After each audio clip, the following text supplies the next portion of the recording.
Talvez você tenha feito constantemente estas perguntas. Onde posso encontrar refúgio num mundo cheio de conflitos? Ou, como e onde posso encontrar força para vencer nesse mundo que oferece tantas derrotas? Acompanhe agora com o pastor Edson Bruno mais um programa Encontro com a Palavra.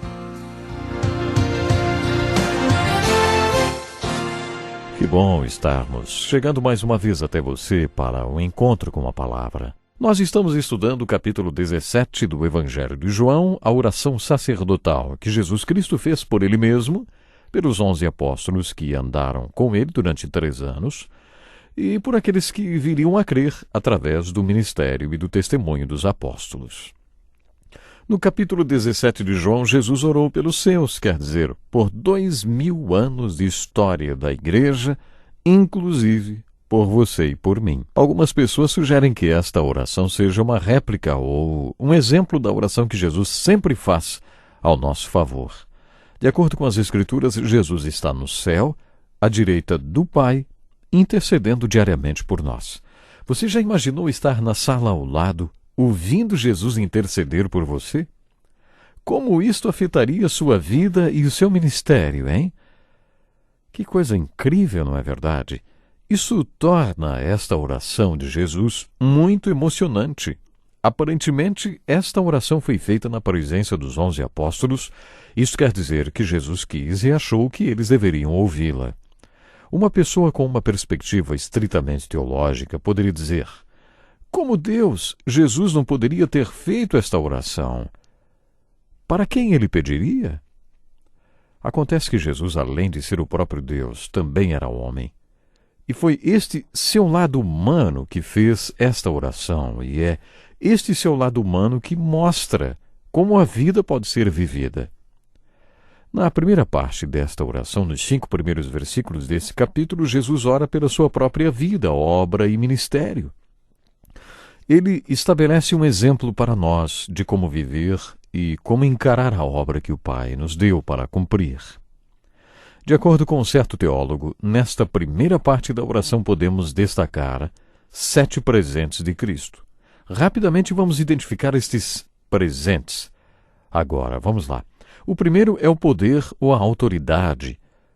Poder e autoridade dados a Jesus, para que ele conceda vida eterna a toda a carne, a todos os seres humanos. A vida eterna é o segundo presente. O terceiro presente, o povo que lhe foi dado. Depois, ele dá o nome de Deus ao povo, porque lhe foi dado poder para fazer isso. Depois, ele dá palavras que o Pai lhe deu. E ele dá a glória de Deus, porque essa também lhe foi dada. Nessa magnífica oração, a palavra dar e algumas de suas variantes, como conceder, são encontradas 17 vezes. 13 vezes relacionadas ao que foi dado para Jesus Cristo, e 4 vezes ao que ele deu aos 11 apóstolos. Ao observar as intercessões que Jesus fez na segunda e na terceira partes desta oração, concluímos que, na verdade, Jesus quer que os apóstolos doem ao mundo de uma maneira que o mundo creia e reconheça que o versículo de João 3,16 é verdadeiro, ou seja, porque Deus tanto amou o mundo que deu o seu Filho unigênito para que todo aquele que nele crer não pereça, mas tenha a vida eterna. Quando compreendemos esta oração e vemos Jesus orando pelos apóstolos e depois por aqueles que viriam a crer através deles, e vemos tudo o que irá acontecer, concluímos que foi necessário que ocorressem 4 transições até que Deus alcançasse você e eu hoje. A primeira transição é entre Deus Pai e Jesus Cristo, o Filho. O Pai passou coisas para o Filho e o Filho para o Espírito Santo. Depois, bênçãos maravilhosas são passadas do Espírito Santo para os apóstolos, e a 4ª transição se dá dos apóstolos para você e para mim.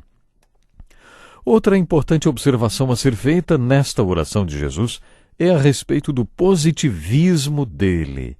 Já estudamos 16 capítulos de João, e se você estiver familiarizado com os outros evangelhos, tenho certeza que já sabe que os 12 apóstolos quer dizer 11, já que Judas deixou o grupo, não eram perfeitos. Eles eram seres humanos fracos como eu e você, e não tinham uma fé perfeita, não eram seguidores perfeitos e não obedeciam com perfeição.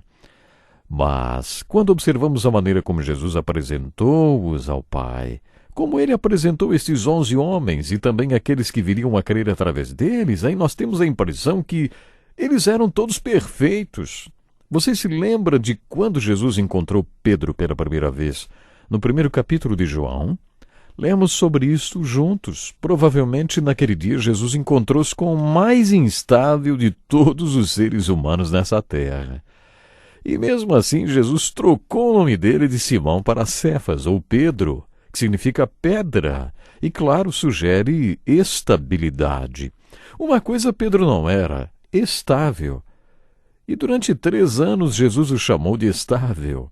E no livro de Atos vemos um Pedro realmente estável. Tente fazer o mesmo com seus filhos. Sabe que a tendência das pessoas é ser aquilo que elas ouvem dizer sobre ela. Observe como Jesus é positivo.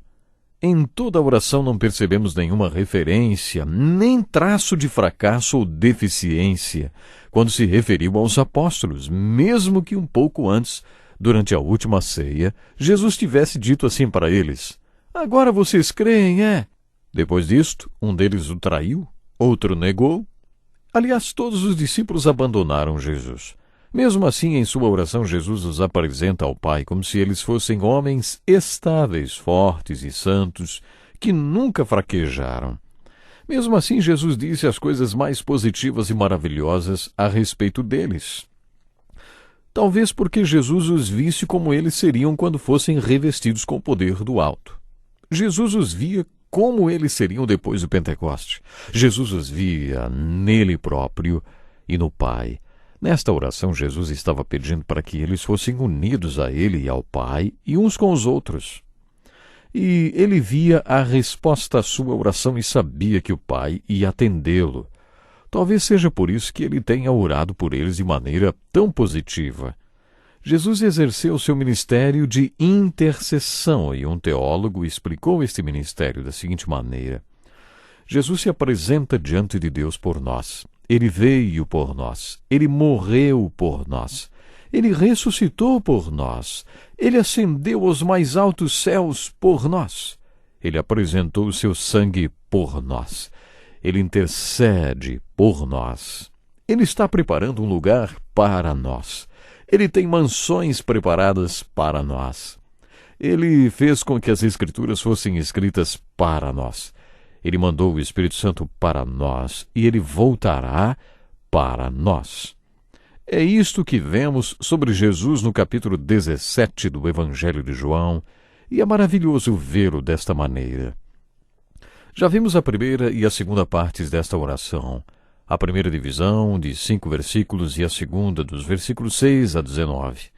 Agora vamos ver a terceira parte desta oração, na qual Jesus, além de orar pelos 11 apóstolos, ora também por pessoas como nós, que viriam a crer por causa do ministério dos 11. No versículo 20, Jesus orou: minha oração não é apenas por eles, rogo também por aqueles que crerão em mim, por meio da mensagem deles, para que todos sejam um, Pai, como tu estás em mim e eu em ti, que eles também estejam em nós, para que o mundo creia que tu me enviaste. Dê-lhes a glória que me deste, para que eles sejam um, assim como nós somos um, eu neles e tu em mim. Que eles sejam levados à plena unidade, para que o mundo saiba que tu me enviaste e os amaste como igualmente me amaste. Pai, quero que os que me deste estejam comigo onde eu estou e vejam a minha glória, a glória que me deste porque me amaste antes da criação do mundo. Pai justo, embora o mundo não te conheça, eu te conheço, e estes sabem que me enviaste.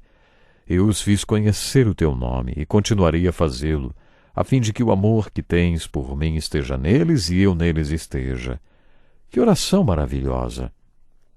Agora que chegamos à terceira parte desta oração, encontramos um pedido feito 4 vezes. Ele foi feito no versículo 11, que sejam um, assim como somos um. 2 vezes no versículo 21, para que todos sejam um, que eles também estejam em nós. 1 vez no versículo 22, para que eles sejam um. E uma vez no versículo 23, que eles sejam levados à plena unidade. Jesus pediu várias vezes pela unidade. Que sejam um, que sejam um, que sejam um. Unidade. Você percebe como o coração do Senhor Jesus Cristo estava voltado para a sua igreja de hoje? De acordo com a oração dele, o que ele queria ver mais nesse mundo do que qualquer outra coisa, hein? A resposta é muito simples e pode ser dada com apenas uma palavra. Jesus queria ver unidade. Tantos de nós acham que ele quer pureza doutrinária e por isso há tantas divisões, não é? Achamos que devemos nos separar daqueles que não põem os pingos nos is, como achamos que tem que ser. E, claro, muitas vezes não rezam de acordo com a nossa cartilha doutrinária. Aí, divisões surgem. Jesus não falou nada sobre fidelidade doutrinária nesta oração, mas falou muito em unidade. Ele pediu por uma comunidade de amor, de um amor sobrenatural, capaz de fazer o mundo crer depois de vê-lo. Ao ver esse amor, o mundo terá certeza de que todas estas verdades espirituais sobre as quais falamos são verdadeiras. É isto que Jesus quer ver. Todas as vontades inclinadas para a mesma direção, todos os corações com a mesma chama, todos com o mesmo alvo, uma bonita e gloriosa comunidade de amor. Através dessa terceira parte da oração do Senhor, podemos entender que este é o desejo do seu coração para a sua igreja. Jesus afirmou que quando o mundo ver esta unidade, então vai crer. E por quê? Vamos responder sob uma perspectiva puramente racional. Imagine um grupo de pessoas de cabeças pensantes, de gente racional, para quem você diga, Cristo vive em mim e em meus irmãos em Cristo. Eu creio que Ele é, enquanto eles não sabem nem se Ele foi ou existiu. Enquanto eles não sabem bem o que Ele fez, eu sei o que Ele ainda faz. Nós cremos em um Cristo que é. E nós cremos em Cristo que vive em nós, é nossa esperança de glória. Esta é a esperança gloriosa de Deus nessa terra. Paulo diz em Colossenses capítulo 1, verso 27 assim, a Ele quis Deus dar a conhecer entre os gentios a gloriosa riqueza deste ministério, que é Cristo em vocês, a esperança da glória. Essa é a nossa única esperança. Agora veja tudo isso sob uma perspectiva dessas pessoas racionais para quem você diz tudo isso. Eles dizem, essas pessoas que acham que Cristo vive nelas, se Cristo vive mesmo dentro deles, como se explica uma pessoa cristã pensar de um jeito totalmente diferente de outra? Pense um pouco sobre isso. Ora, se Cristo vive em nós, não deveríamos ter a mesma opinião sobre questões como aborto, racismo, independentemente de onde venha ou de onde foi criado este ou aquele cristão? Isso é algo muito sério. Até o próximo programa. Que lição importantíssima. Obrigado, Pastor Edson Bruno. Prezado ouvinte, coloque em prática o que você ouviu aqui. Sem dúvida, sua vida será grandemente abençoada. Este é um estudo escrito pelo Dr. Dick Woodward, na voz do Pastor Edson Bruno. Escreva-nos e solicite o material. Nosso endereço é Encontro com a Palavra, Caixa Postal 2011, CEP 89201-970, Joinville, Santa Catarina. Até o nosso próximo encontro com a Palavra.